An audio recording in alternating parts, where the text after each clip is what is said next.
Welcome to Seymour from the Front Pew podcast, coming to you from the broadcast studio at Seymour First Baptist Church in Seymour, Tennessee, and featuring thoughts and discussions around loving God, loving others, making disciples, and living the life.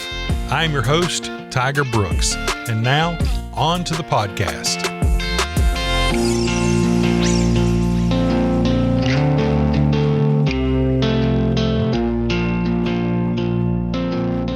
Yes, we are here with discussions on all of the above, basically living the life.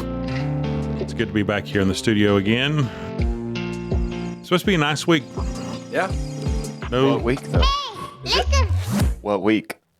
'Cause we're recording this on the week that you're not listening to this. That's exactly right. This is true. So it might be a terrible week. This could be a nice week too. It looks like a really nice. Just an eternal optimist. I am. And Kind of starting into fall. They're listening to this. We just had a storm and have no power. Hail, flooding. Okay, so this on this episode, we have decided to do a little preview of things to come in a variety of different areas.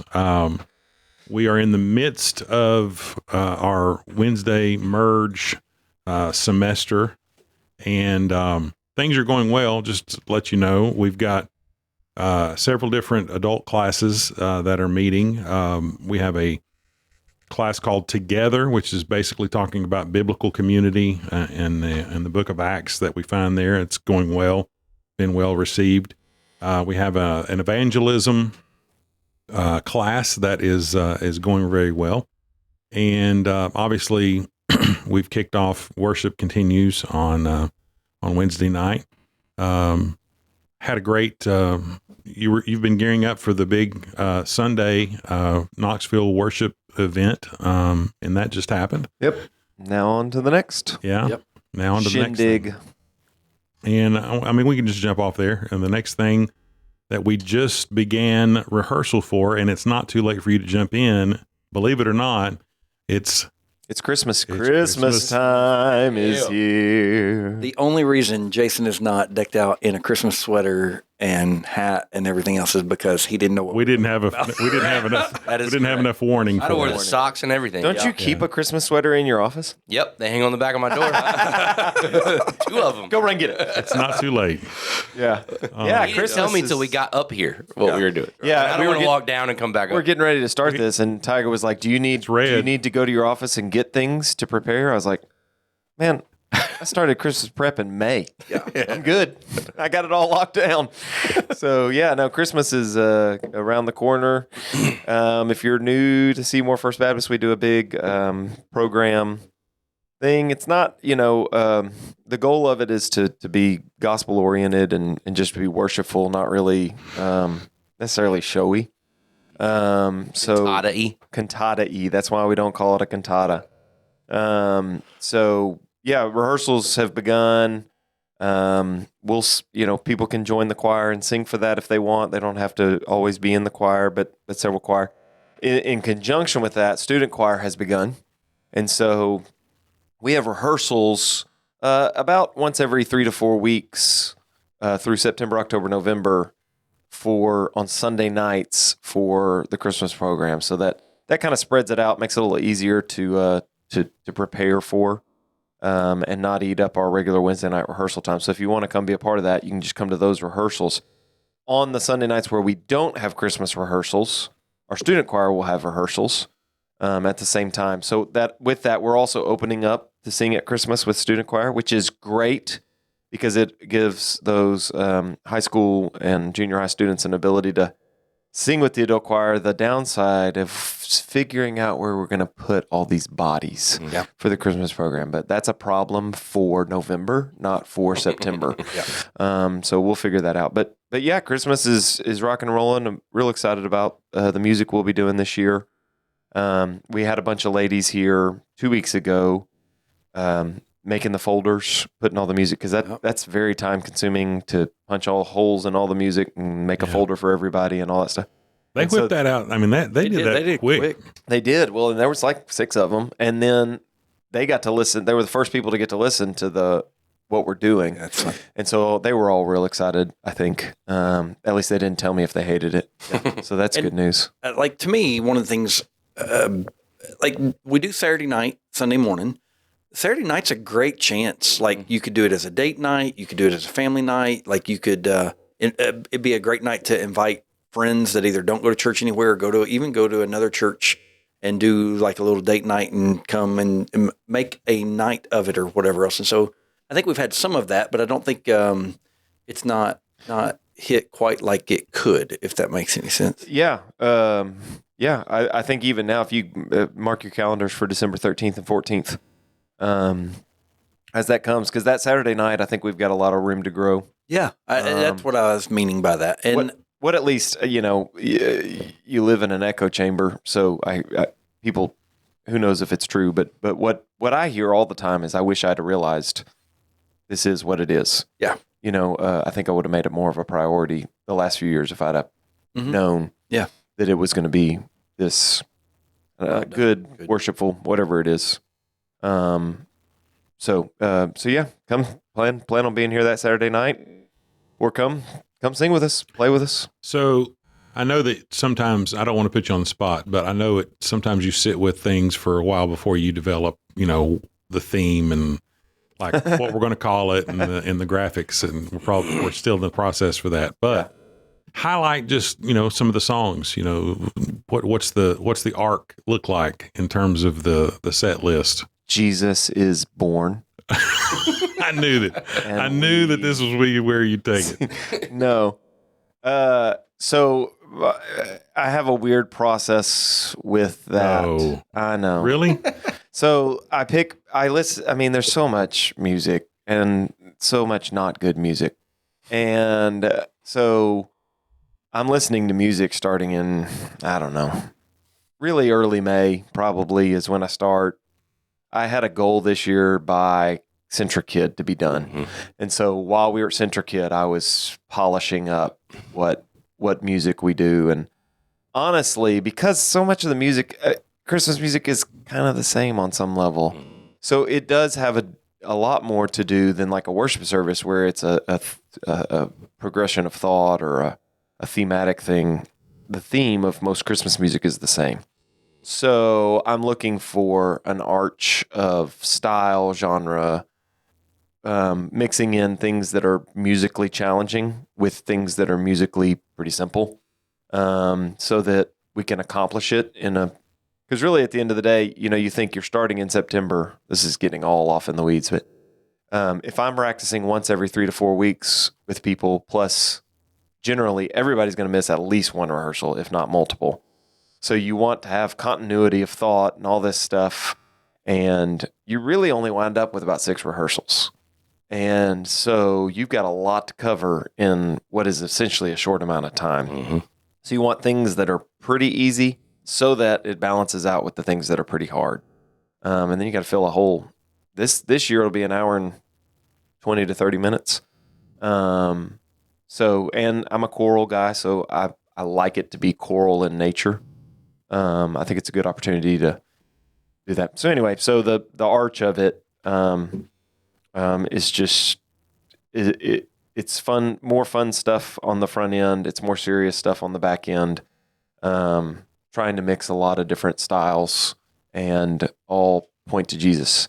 Then what we do is we'll come back in once I've had settled all the music, which I've done.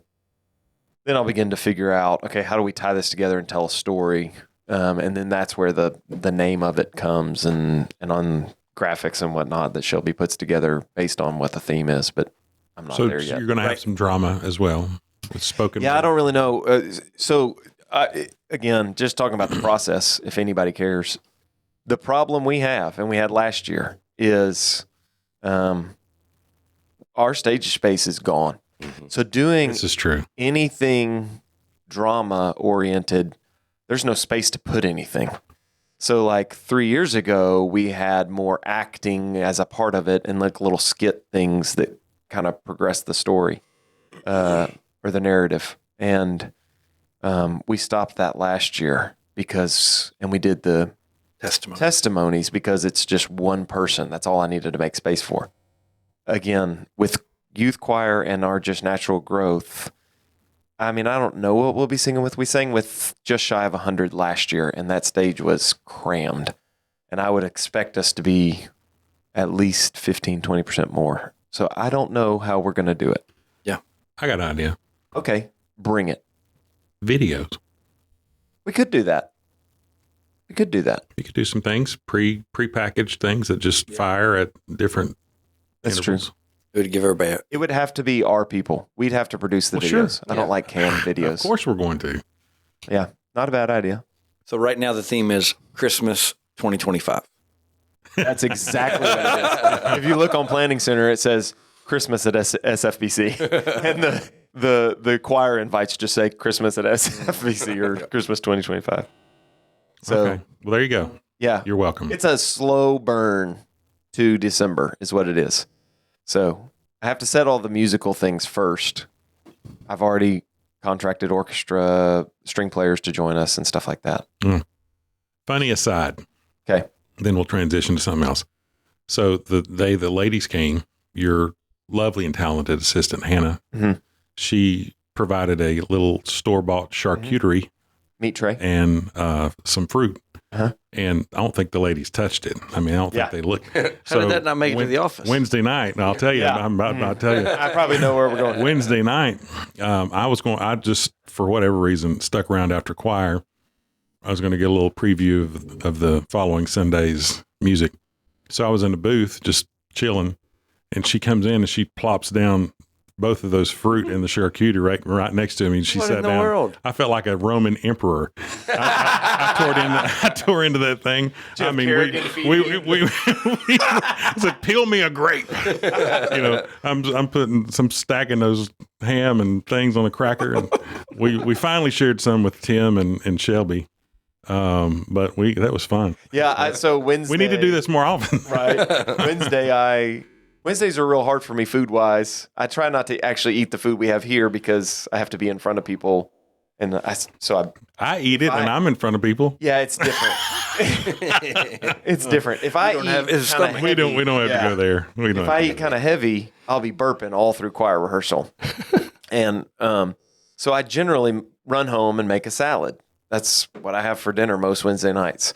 But I was pushed for time this last Wednesday because Leah was sick and all this stuff. So I ate a corn dog on the fly. And I had some yogurt, and that was it. And like for me, I need a lot more.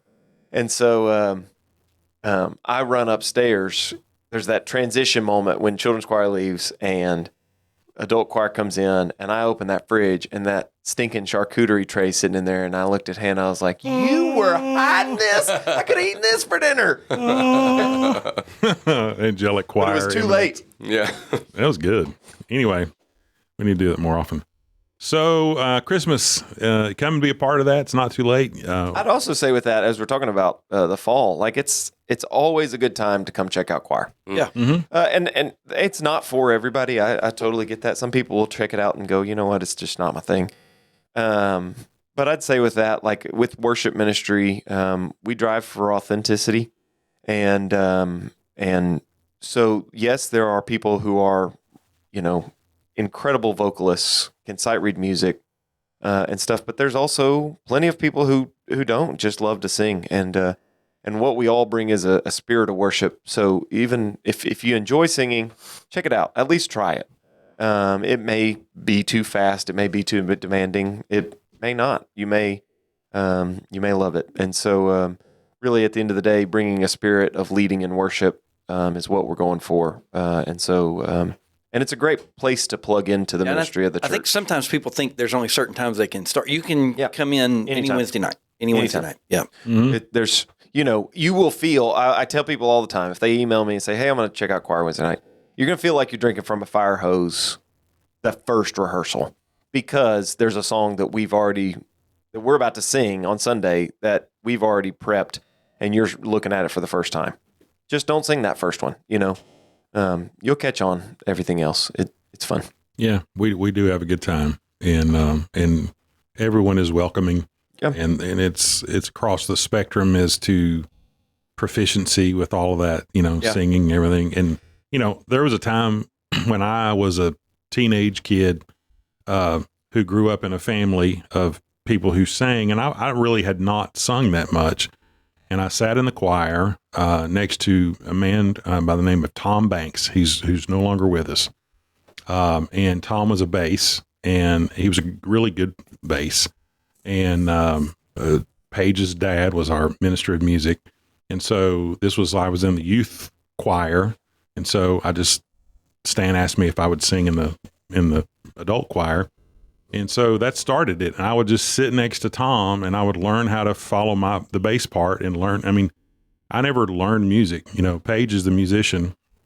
I never learned music much. I fooled around with orchestra and stuff in middle school and things. And so I could recognize the bass clef and treble clef and things. And you just learn, though. If you just look at it long enough, you'll start making sense of it. And, you point out things periodically that can shed light on it even more and more.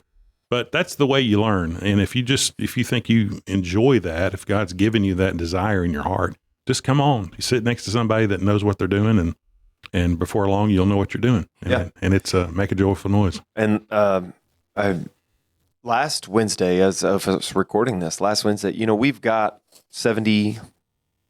It was packed. We have 70, I want to say 6 chairs in there right now. We had 72 people in choir rehearsal last Wednesday night. So it looked like we were about to go out and prepare. We were busting a big it was show. It was good. And with that too, the more people you have, the more cover you have. So if you don't know what you're doing, sit next to somebody who does, you'll be all right. Yeah, just lip read. Just move your mouth. Yeah. Anyway, okay. So I didn't mean to leave your class out. You're going through the second half of Baptist Faith and Message. Yeah, right we're now, kind of like, by the time this comes on, it'll be like the last quarter, really, because it's been split over 2 semesters or whatever else. And but you don't have to have come to all the others to be able to understand where we are and what's going on or whatever. But it's continuing on. Yeah. Good.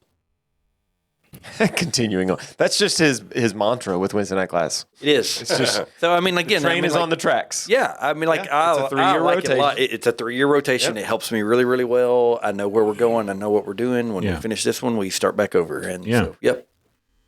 And so by the time this airs, we are a little bit over a week away from the class that Jason and I are going to kind of co-teach, co-lead. And it's a class we're basically putting together based on these 2 books that are in front of us. And we're going to cover marriage and parenting. Marriage. Marriage is what brings us together today. Can't help but do it when you say that, right? Yeah. I think we did it in the last podcast. I think so too, yeah. Or what? One of these podcasts. Can't not do it. So, like marriage and parenting, is this for like new couples that aren't quite to parenting yet also, or more geared toward like all the above? Okay. Yes. All right. Good. Yeah. Yeah. Like, I mean, we've got several that are going through premarital training right now, and I've invited many of them to come to that if they want to come and participate in it. We've even encouraged some that, like, there may be some kind of the plan right now is the first 4 weeks we're going to spend time on marriage, and the last 4 weeks we'll spend time on the parenting side. So if there's a couple that their kids are gone and they're, that's no longer a stage of life, parenting is kind of, that's behind them, so to speak. Not that parenting is ever fully behind you. Yeah, to be you got honest. grandkids. We could talk about that for a while. Yeah, There's a podcast episode. but they can come and they can join the first 4 weeks, and then they can go to something else in the last 4 weeks, or they can stay if they want, whatever they want to do. But I'm excited for it. I love these 2 books, these 2 resources. The marriage one's 6 gospel principles, and then the parenting is 14 gospel principles. We are not going to get through all 14 gospel principles. We are going to get through the 6 in marriage. So we're combining 1 and 2, 3 and 4, and then 5 and 6 are their own standalone sessions. And but the parenting one, we're kind of picking a few and combining a couple to kind of put together a little bit as well and hit some of the big ones, but then wanting to just kind of point them to those resources to kind of walk through some things with that. This is starting which night? 24th. Yeah, so September 24th, Wednesday night, upstairs. Yeah, you can sign up now. You can go to Planning Center or Church Center app, and you can scroll down, find the class, and you can sign up, you and your spouse. And it'll be upstairs. I think we wouldn't. Do you remember what we said, Shelby? Does it include a copy of the book?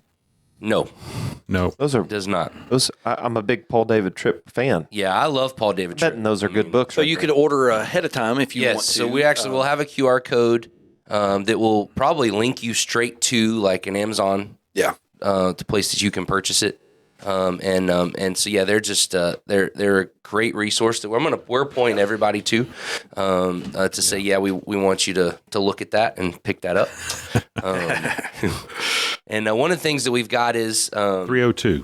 we have Room 302 is where we're going to aim to have this class meet. we do know that I went to a couple classes previous Sunday just to kind of start to preview this a little bit. And, we've talked about, we did a parenting class, not last semester before, I think. And one of the things we got from a lot of folks then was, hey, I really want to be a part of that. I want to be in that parenting class. They were interested in it. But either they were in choir or they're serving in our kids ministry or in other areas on Wednesday nights. And so we really don't want them to step out of that necessarily, especially kids. We need you to kind of keep going on our Wednesday night stuff. And but that's an area that we've kind of thought through and prayed through, and we still don't fully have the answer, if I'm being honest on that. What we are kind of talking about potentially doing and just trying to see if there's an interest there.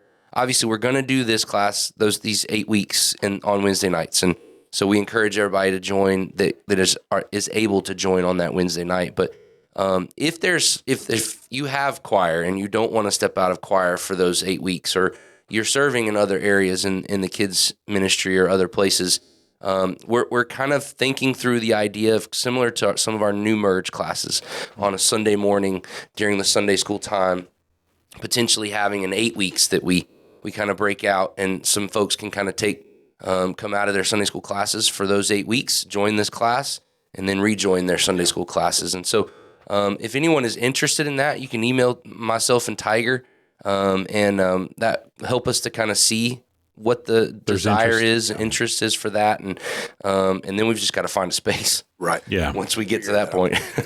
Yeah. Yeah. It's, and we'll figure out, when we would do that, potentially maybe January or something like that, January, February. And then what we would ask you to do is, you're not forsaking your Sunday school class. You're just stepping away from it for, like you said, again, if you want just the marriage part, you'd step away for 4 weeks and do that. If you just want the parenting part, whatever, you can buy 4, get 4 free. That's right. That's what we're doing right now. However you want to package it. We're making deals over here. But no, we will figure out how we can present that so that everybody, you got 75 people in choir on Wednesday. I know a bunch of those would be interested in doing that. So we want to, put it on the bottom shelf and make it easy and accessible for everybody to get the material. The truth is, there's a lot of folks in the church that could benefit from this. Yeah. You and I have spent a lot of time walking through with couples, with individuals who are about to get married, who have been married and are having some difficulty. Yep. I'm afraid there is always going to be, unfortunately, a stigma in church. People always want to present like everything's hunky dory and we've got it together and nothing's wrong. When actuality, they're hurting, things are crumbling, they're on the verge of seeking divorce. And unfortunately, many times people are far too far down that road to turn back before we ever found out about it. Because again, the stigma is we don't want our pastors to know that we're struggling. Yeah. And that's absolutely bad. Yeah. We want to know. We cannot walk with you in this valley if we don't know. And so This is just simply an opportunity, and you're not waving a red flag saying, our marriage is falling apart just by showing up to this class. Right. You're simply saying, hey, we can always do better. Yeah. There's things that we can do better. Yeah. And I'm going to be very transparent with you. Paige and I have been married we're going on 31 years now. And we have been tag teaming, counseling with a couple, and that has caused us to have to think through, read material, do some homework as we meet with this couple. And I promise you, our marriage has benefited from us just walking through this couple. And it's like being a teacher. When you're teaching material, you're getting ahead of the kids before the students. You're reading this material, you're getting it, and it's affected you so that you can affect the people that you're teaching. We've benefited greatly from just going through that, and I know that your marriage can benefit, your kids can benefit because you're learning techniques and understandings from Scripture about how to be a better parent and how to be a better husband and wife, that kind of thing. So, currently I've got 5 couples that are going through premarital training right now. Bless your heart. And one potential that's coming. And, the interesting thing is, I on the same vein of what you're talking about, if folks are thinking, well, I don't need to join that, my marriage isn't in trouble. It's the wrong mentality. That's not our mentality. We're not doing this because we think a bunch of marriages are in trouble, or that we think a bunch of people are struggling parenting. That's not the purpose of that. I tell in my first session in premarital training, one of the first things that I ask a couple, I say, how long do you expect your wedding day festivities to last? Typically it's somewhere but in the range of 6 to 10 hours, somewhere in that range. I don't want to be part of those 10-hour ones, but whatever. Yeah. But somewhere in that range. Maybe that's more the bride side and takes all the time of getting ready and everything. But let's say on an average, 8 hours for wedding festivities. And then I look at the couple and I say, how long do you expect your marriage to last? And obviously, the answer is always, well, for the rest of our lives. So which one do you think you need to be putting more time and effort into preparing for? Yeah. The wedding or your marriage?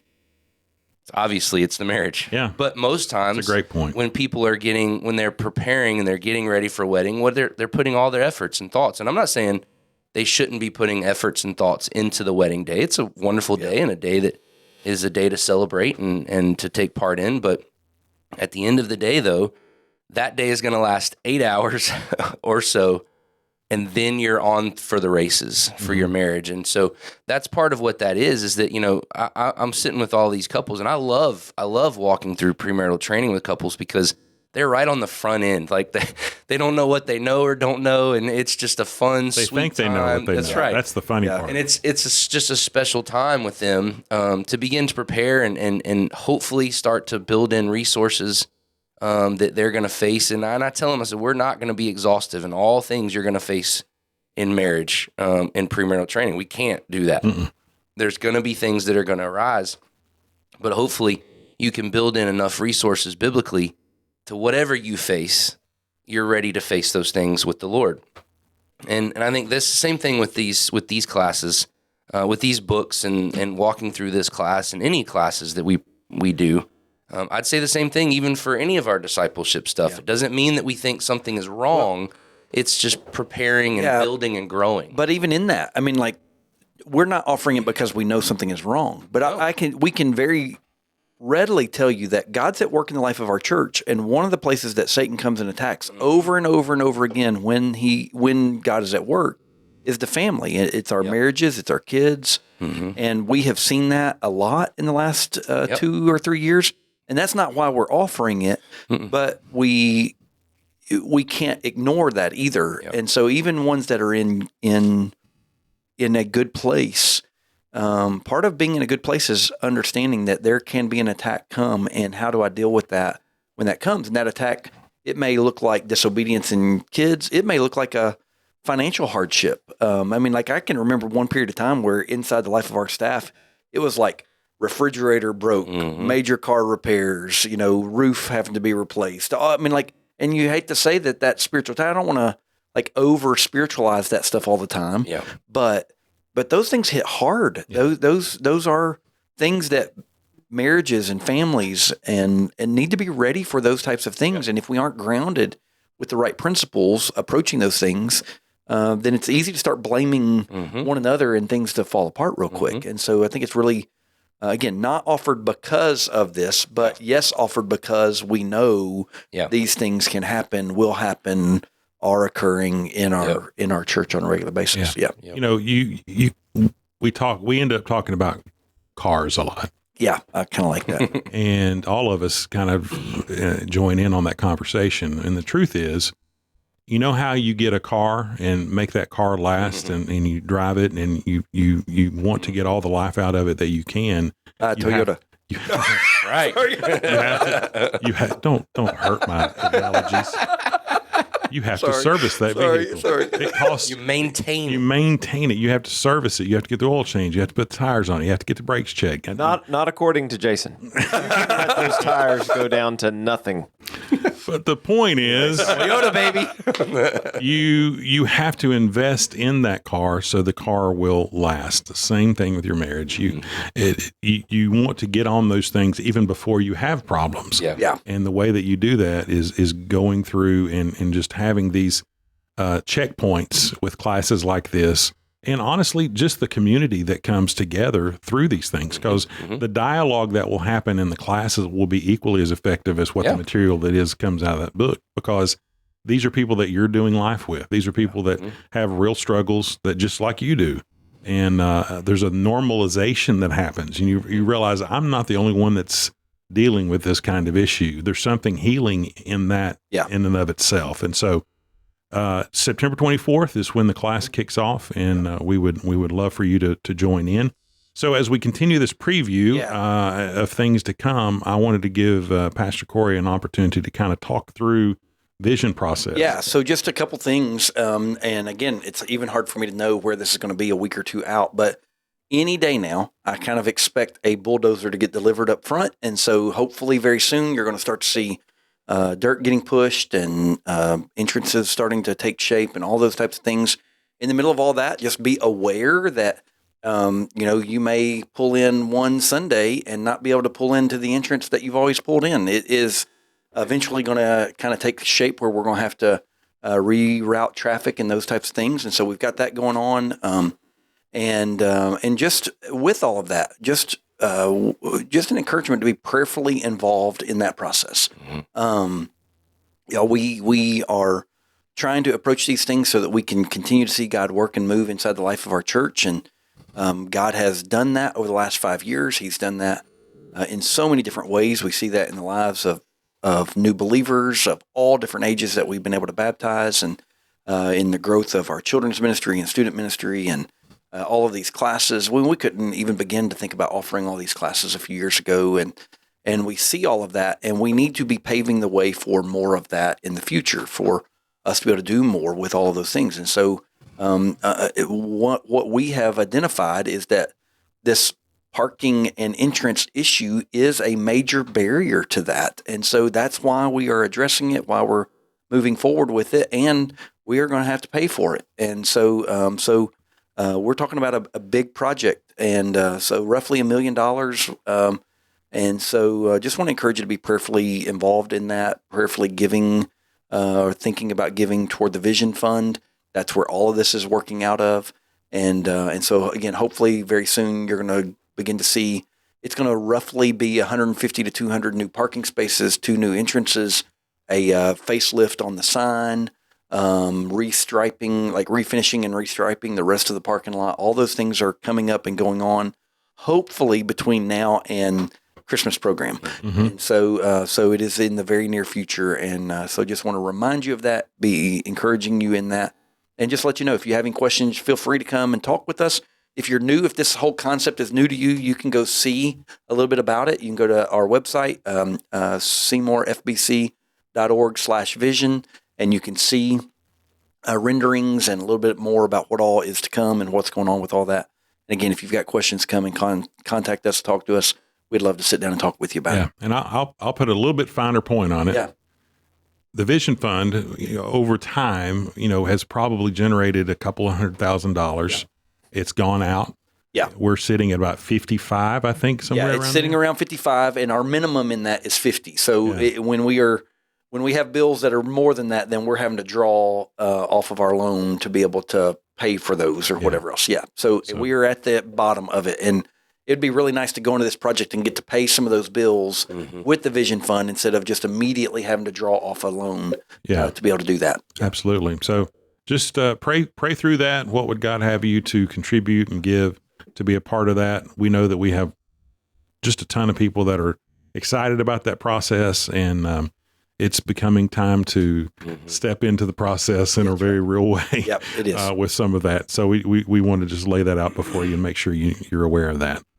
Okay. I think that's it. Everybody good? Yeah. All right. I'm good. That's our preview episode of things to come in a variety of different areas of our ministry. And so we appreciate you listening as always. Thank you for being taking part. And if you would like to know more, if you want to reach out, if you have questions about these classes or whatever, you can reach out through the email that's about to be given to you. And at the end of the day, we just thank you for listening. And say bye, fellas. See ya. See you.